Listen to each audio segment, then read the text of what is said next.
যুবসাথী প্রকল্পে আবেদন করেও যদি এখনও পর্যন্ত আপনার ব্যাঙ্ক অ্যাকাউন্টে টাকা না ঢুকে থাকে তাহলে আপনাদের জন্য কিন্তু দারুণ খবর। এবার যুবসাথী প্রকল্পের টাকা কবে আপনাদের ব্যাঙ্ক অ্যাকাউন্টে ঢুকতে পারে, যারা নতুনভাবে আবেদন করেছেন টাকা পাচ্ছেন না তারা কবে থেকে টাকা পাবেন, এই নিয়ে মুখ্যমন্ত্রী মমতা বন্দ্যোপাধ্যায়ের সম্পূর্ণ নতুন বার্তা। চলুন যুবসাথী প্রকল্পে আপনার ব্যাঙ্ক অ্যাকাউন্টে টাকা ঢোকা নিয়ে কী কী জানানো হয়েছে, সঙ্গে লক্ষ্মী ভাণ্ডার প্রকল্পের কী নতুন আপডেট উঠে এসেছে এক এক করে আপনাদেরকে দেখিয়ে দিই। তো দেখুন বন্ধুরা, বলা হয়েছে যুবসাথীদের যাদের বাকি আছে, অর্থাৎ যারা এখনও পর্যন্ত যুবসাথী প্রকল্পে আবেদন করেছেন কিন্তু টাকা পাচ্ছেন না, কবে পাবেন টাকা, বড় বার্তা দিলেন মুখ্যমন্ত্রী মমতা বন্দ্যোপাধ্যায়। তো বুঝতে পারছেন এখনও পর্যন্ত যুবসাথী প্রকল্পে আপনি যদি আবেদন করে টাকা না পান তাহলে এই ভিডিওটা কিন্তু আপনাদের জন্য গুরুত্বপূর্ণ। চলুন কী কী বলা হয়েছে এক এক করে দেখে নিই। তো দেখুন বন্ধুরা, বলা হয়েছে একদিকে জনসংযোগ, অন্যদিকে জনসভা। বাংলার ভোটের ময়দান একেবারে জমে উঠেছে। আজ পাণ্ডবেশ্বরে জনসভা করেন মমতা বন্দ্যোপাধ্যায়, আর এই সভা থেকেই যুবসাথী নিয়ে বড় বার্তা দিলেন তিনি। যাদের এখনও যুবসাথীর টাকা ঢোকেনি তারা কবে পাবেন সবটাই জানালেন তিনি। তো বুঝতে পারছেন, যারা এখনও পর্যন্ত যুবসাথীর টাকা পাচ্ছেন না তাদেরকে কবে দেওয়া হবে সেটা কিন্তু জানানো হয়েছে।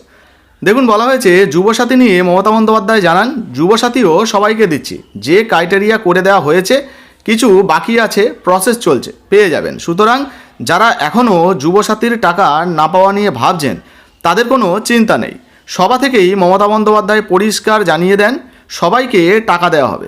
যাদের টাকা এখনও আটকে আছে তাদের প্রসেস চলছে, তারা ঠিক সময়ে টাকা পেয়ে যাবেন। তো বুঝতে পারছেন এই মুহূর্তে কিন্তু যারা যারা টাকা পাচ্ছেন না তাদের প্রত্যেকের আবেদনগুলো ইতিমধ্যে খতিয়ে দেখা হচ্ছে, প্রসেস চলছে, ধীরে ধীরে আপনারও ব্যাঙ্ক অ্যাকাউন্টে কিন্তু টাকা দেওয়া হবে। পাশাপাশি বলা হয়েছে দেখুন যে উল্লেখ্য এর আগে ইশতেহার প্রকাশ করার সময়ও এই যুবসাথী নিয়ে বড় বার্তা দিয়েছিলেন মুখ্যমন্ত্রী মমতা বন্দ্যোপাধ্যায়। পাশাপাশি এই বেকার ভাতা অর্থাৎ যুবসাথী কেন দেওয়া হচ্ছে, কতদিন দেওয়া হবে, এই বিষয়ে সমস্ত কিছু স্পষ্ট করে জানিয়ে দিয়েছিলেন তিনি। ইশতেহার প্রকাশের দিন জানান, আমাদের অঙ্গীকারের মধ্যে আমরা সবার জন্য যুবসাথী প্রকল্প নিয়ে ভেবেছি। প্রায় 1 কোটি যুবকদের, অর্থাৎ যাদের বয়স 21 থেকে 40 বছরের মধ্যে তাদের 1500 টাকা করে দিচ্ছি। যাদের 21 থেকে 40 বছরের মধ্যে বয়স যারা আবেদন করেছেন তাদেরকে কিন্তু এই মুহূর্তে টাকা দেওয়া হচ্ছে এবং 1500 টাকা করে দেওয়া হচ্ছে। তবে এই টাকাটা বেকার ভাতা হিসাবে নয়, এই টাকাটা হাত খরচের জন্য আমরা দেব। যতদিন না সে চাকরি পাচ্ছে তার মধ্যে সে কর্মসংস্থান পেয়ে যাবে। যদি কর্মসংস্থান পেয়ে যান সেক্ষেত্রে কিন্তু এই টাকাটা বন্ধ হয়ে যাবে, ঠিক আছে। অর্থাৎ যে কোনো চাকরি বা কাজ পেয়ে যাওয়ার পর এই টাকাটা কিন্তু বন্ধ করে দেওয়া হবে। আবার স্কলারশিপ পেলে যুবসাথী কেউ পাবেন কি না সেই বিষয়েও স্পষ্ট জানিয়ে দিয়েছিলেন মমতা বন্দ্যোপাধ্যায়।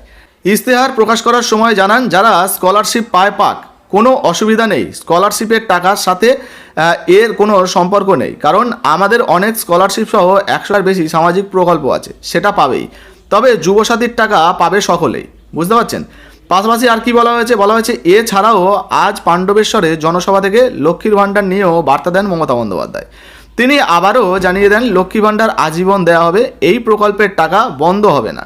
25 বছর বয়স থেকে মহিলারা আজীবন এই টাকা পাবেন। উল্লেখ্য তৃণমূল সরকারের অন্তর্বর্তী বাজেটে 500 টাকা বেড়েছিল এই প্রকল্পে, এর ফলে সাধারণ মহিলারা এখন মাসে 1500 টাকা এবং 1700 টাকা করে পাচ্ছেন। যাই হোক, মূল যে বিষয়টা যুবসাথী প্রকল্পে এই মুহূর্তে কিন্তু প্রসেসিং চলছে, যারা টাকা পাচ্ছেন না তাদেরকেও কিন্তু শীঘ্রই টাকা দেওয়া হবে।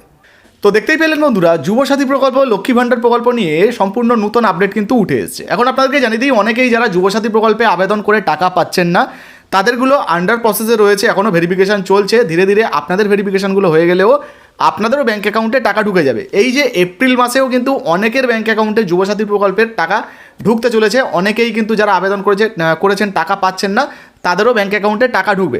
তো যুবসাথী প্রকল্পে আপনি আবেদন করেছেন কিনা অবশ্যই লিখে জানাবেন, বা টাকা পেতে চান কিনা লিখে জানাবেন। আপনার জেলার নাম বা ব্লকের নাম অবশ্যই কমেন্ট সেকশনে কমেন্ট করে জানাবেন। আর এখনও পর্যন্ত এই ভিডিওটা যদি আপনি ফেসবুক থেকে দেখছেন, আমাদের পেজটাকে ফলো করেননি, তাহলে অবশ্যই আমাদের পেজটাকে ফলো করে ভিডিওটাকে শেয়ার দিয়ে একটা কিন্তু লাইক দিয়ে দেবেন। ধন্যবাদ।